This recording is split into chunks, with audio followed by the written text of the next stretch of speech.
Hi friends, అవాజ్యం ఈరోజు మనం వీడియోలో స్టాక్ మార్కెట్ బేసిక్ టెర్మినాలజీలో భాగంగా కాల్ ఆప్షన్ అనే టెర్మినాలజీ గురించి క్లియర్ కట్గా మాట్లాడుకునే ప్రయత్నం చేద్దాం.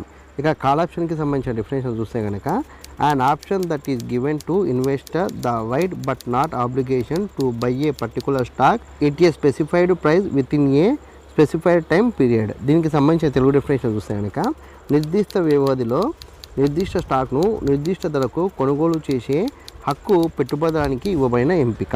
ఇక్కడ చూడండి, మనం ఈ కాల్ ఆప్షన్కి సంబంధించి మనము పర్టికులర్గా మాట్లాడుకుంటే కనుక ఈ కాల్ ఆప్షన్ అన్న దాంతోపాటు సిఈ అన్న రెండు ఒకటే. ఇక్కడ చూడండి, మనకు ఆప్షన్ ట్రేడింగ్లో భాగంగా మనకి సిఈ పిఈ లేదా కాల్ ఆప్షన్ లేదా పుట్ ఆప్షన్ అని రెండు వస్తాయి.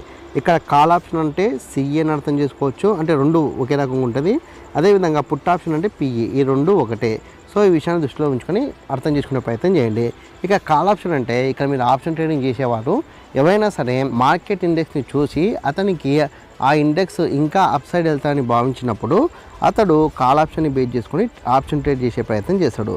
సో ఒకవేళ అతను అనుకున్నట్టే ఇండెక్స్ ఇంకా పైకి అంటే అప్ సైడ్ కనుక మూవ్మెంట్ ఇస్తే అతనికి ఈ సిఈ ట్రేడ్ ద్వారా లేదా ఈ కాల్ ఆప్షన్ ద్వారా మంచి ప్రాఫిట్ అనేది వస్తాయి. ఒకవేళ వ్యతిరేక దిశలో వెళ్ళింది అనుకోండి, లాస్ అనేది వస్తుంది. సో నేను ఇచ్చిన ఎక్స్ప్లెనేషన్ మీకు నచ్చిందని నేను భావిస్తున్నా. ఈ వీడియో కనుక మీకు నచ్చినట్లయితే లైక్ చేయండి, కామెంట్ చేయండి, షేర్ చేయండి. ఛానల్ని మట్టుకు ఖచ్చితంగా సబ్స్క్రైబ్ చేసుకోండి. జై హింద్, వందే మాతరం.